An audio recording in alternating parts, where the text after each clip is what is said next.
नहमदुहु व नसल्ली अला रसूलिहिल करीम। अऊज़ु बिल्लाहि मिनश्शैतानिर रजीम। बिस्मिल्लाहिर रहमानिर रहीम। रब्बिश्रह ली सदरी व यस्सिर ली अमरी वहलुल उक़दतम मिन लिसानी यफ़क़हू क़ौली।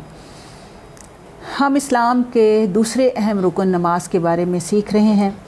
अब नमाज की अहमियत के हवाले से आप देखें कि ये अहम रुकन जो है इसकी हिफाजत करना कितना ज़रूरी है। हज़रत अब्दुल्लाह बिन आमिर बिन आस कहते हैं कि नबी अकरम सल्लल्लाहु अलैहि वसल्लम ने एक दिन नमाज का ज़िक्र करते फरमाया कि जिस शख्स ने नमाज की हिफाजत की इसके लिए नमाज क़यामत के रोज़ नूर, बुरहान और निजात का बाइस होगी। यानी इसके ज़रिए नूर मिलेगा, ये उसके लिए दलील बनेगी और इसकी निजात का बाइस भी होगी।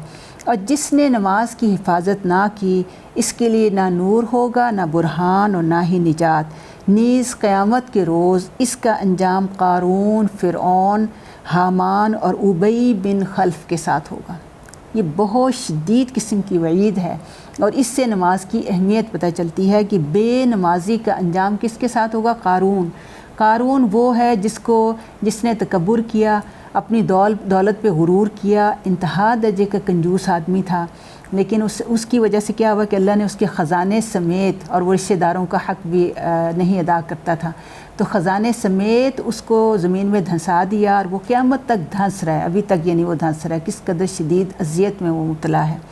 और फ़िरऔन आप देखें कि उसके बारे में अल्लाह रब्बुल आलमीन क्या फ़रमाते हैं कि हर रोज़ फ़िरऔन और आले फ़िरऔन आग के सामने पेश किए जाते हैं।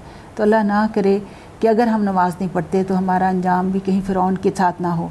और हामान और उबई बिन खल्फ़ कितना बड़ा मुशरिक सरदार था और किस तरह मारा गया ग़ज़वा बदर में, और किस तरह से उसकी मौत हुई। और हामान जो है ये फ़िरऔन का वज़ीर था। तो ये सब काफिर और सरकश लोग थे। तो अल्लाह रब्बुल आलमीन क्या फ़रमा रहे हैं कि बेनमाजी का अंजाम इनके साथ होगा। तो अल्लाह ताला हमें नमाज़ पढ़ने वाला बनाए। फिर आप देखें कि एक और सही हदीस से मुस्लिम की रवायत है कि आप सल्लल्लाहु अलैहि वसल्लम फरमाया कि इस्लाम और कुफ्र के दरमियान जो हद फासिल है वो नमाज है। यानी नबी सल्लल्लाहु अलैहि वसल्लम फरमाया कि मुसलमान आदमी और शिरक और कुफ्र के दरमियान यानी हद फासिल क्या है? तर्क नमाज है। यानी जो नमाज को तर्क करता है अल्लाह ताला माफ़ करे, वो तो कुफ्र के करीब जो है पहुँच जाता है। और फिर इसकी अहमियत के पेश नज़र आप देखें कि इसकी तरबियत के हवाले से नबी सल्लल्लाहु अलैहि वसल्लम ने क्या फ़रमाया कि 10 बरस की उम्र में अगर बच्चा नमाज का आदी ना बने तो इसे मार कर नमाज पढ़वानी चाहिए।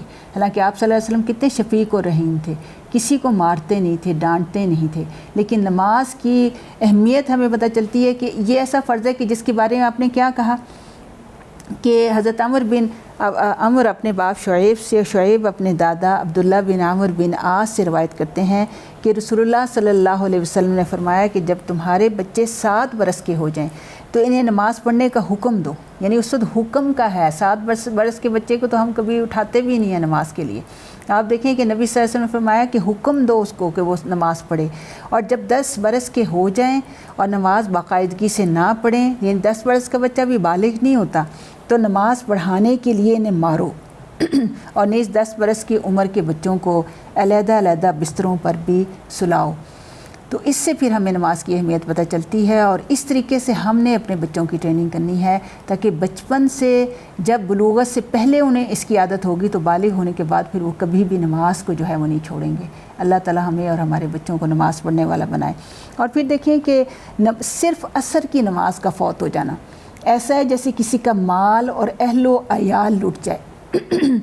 हज़रत इब्ने उमर कहते हैं कि रसूलुल्लाह सल्लल्लाहु अलैहि वसल्लम फरमाए कि जिस शख्स की नमाज असर फ़ौत हो जाए इसकी हालत उस शख्स की सी है जिसका अहलो अयाल और मालो असबाब हलाक हो गया हो। यानी कितना बड़ा गम इंसान को होता है अगर उसके घर वाले सारे के सारे ख़त्म हो जाएं या उसका सारा मालो असबाब लुट जाए। तो सिर्फ़ एक असर की नमाज का इतना है।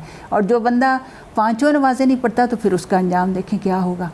तो अल्लाह ताला इस गफ़लत से बचाए। और नमाज से गफ़लत की सज़ा जो है वो क्या है?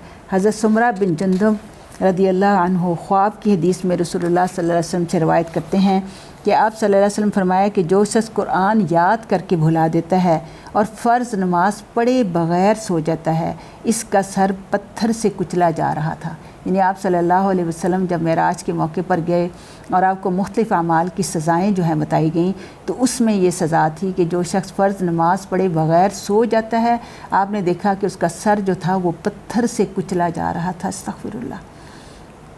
اور پھر باجماعت نماز نہ پڑھنے والے لوگوں کے گھروں کو رسول اکرم صلی اللہ علیہ وسلم نے جلانے کا ارادہ فرمایا۔ حضرت ابو ہریرہ کہتے ہیں کہ رسول اللہ صلی اللہ علیہ وسلم نے فرمایا کہ منافقوں پر فجر اور عشاء کی نماز سے زیادہ بھاری کوئی نماز نہیں ہوتی۔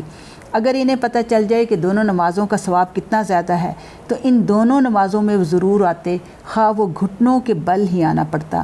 میں نے ارادہ کیا کہ مؤذن کو حکم دوں کہ وہ اقامت کہے، پھر ایک آدمی کو حکم دوں کہ وہ لوگوں کی امامت کرائے، اور خود آ کے ایک شعلہ لے کر ان لوگوں کے گھروں کو جلا دوں جو اس اذان اور اقامت کے بعد نماز کے لیے نہیں نکلتے۔ اس سے بخاری اور مسلم نے روایت کیا ہے۔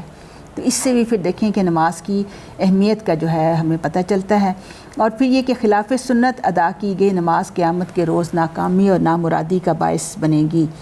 اور یہ حدیث بھی سن لیں کہ حضرت ابو ہریرہ رضی اللہ عنہ کہتے ہیں کہ رسول اللہ صلی اللہ علیہ وسلم نے ارشاد فرمایا کہ قیامت کے روز بندے سے سب سے پہلے جس چیز کا حساب لیا جائے گا وہ اس کی نماز ہے، اور اگر نماز سنت کے مطابق درست ہوئی تو بندہ کامیاب اور کامران ہوگا، اور اگر نماز خراب ہوئی یعنی سنت کے مطابق نہ پائی گئی تو ناکام و نامراد ہوگا۔ اگر بندے کے فرائض میں کچھ کمی ہوگی تو رب تعالیٰ فرمائے گے کہ میرے بندے کے نامہ اعمال میں دیکھو کچھ نفل عبادت ہے، اگر ہوئی تو نوافل کے ساتھ فرائض کی کمی پوری کی جائے گی، پھر اس کے تمام اعمال کا حساب اسی طرح سے ہوگا۔ یہ ترمذی کی صحیح روایت ہے۔ تو اللہ تعالیٰ ہم سب کو نماز صحیح طور پہ ادا کرنے کی توفیق عطا فرمائے تاکہ ہم بھی کامیاب اور بامراد لوگوں میں جو ہیں وہ شامل ہو جائیں۔ وما علینا الا البلاغ المبین۔